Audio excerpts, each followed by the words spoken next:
Intelligence and logistics. Support for DEA operations.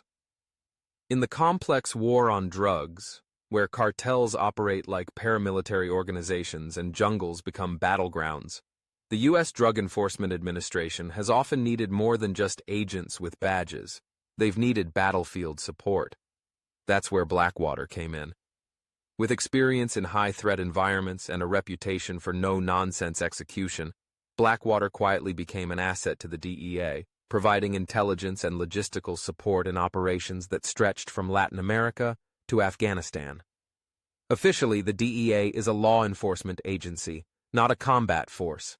But when going up against cartels that wield RPGs, control territories, and have access to military-grade equipment, traditional law enforcement methods fall short.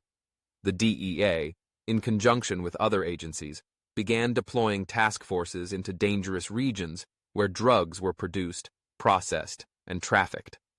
To survive, and to win, they outsourced key roles to private contractors. Blackwater's name came up often. In Colombia, where narco-terrorist organizations like the FARC blurred the lines between political insurgency and drug trafficking, Blackwater reportedly provided aerial surveillance, tactical training, and on-the-ground support. Their intelligence teams helped map drug routes, track cartel movement, and intercept communications. Contractors operated surveillance drones, installed listening devices, and even accompanied DEA-led units into hostile zones. In Mexico, amid the escalating war between rival cartels and the Mexican military, Blackwater's logistics networks were instrumental. They helped move gear, set up secure bases of operation, and provided bodyguard-level security for DEA personnel meeting informants or traveling through cartel-infested corridors. These weren't just passive support roles. They required constant situational awareness, rapid response capabilities, and a willingness to fight if necessary. Afghanistan, though better known for terrorism, was another theater where drugs and war overlapped. The Taliban's funding relied heavily on opium, and the DEA's mission to dismantle these networks meant confronting narcotics operations in one of the most dangerous places on Earth.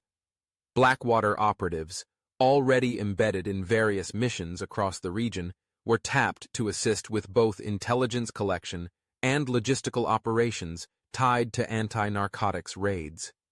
The relationship between the DEA and Blackwater was complex and largely hidden from the public eye. These missions weren't about arrests. They were about disruption. Burning fields, destroying labs, capturing high-value targets. And in many of these efforts, Blackwater was in the background, transporting teams, providing overwatch, analyzing intercepted data, or preparing emergency extractions when things went sideways. Of course, this involvement raised alarms. Critics questioned whether law enforcement should rely on private military firms to conduct quasi-combat operations. What legal framework governed a contractor who fired on a cartel convoy? Who was accountable if a mission led to civilian deaths?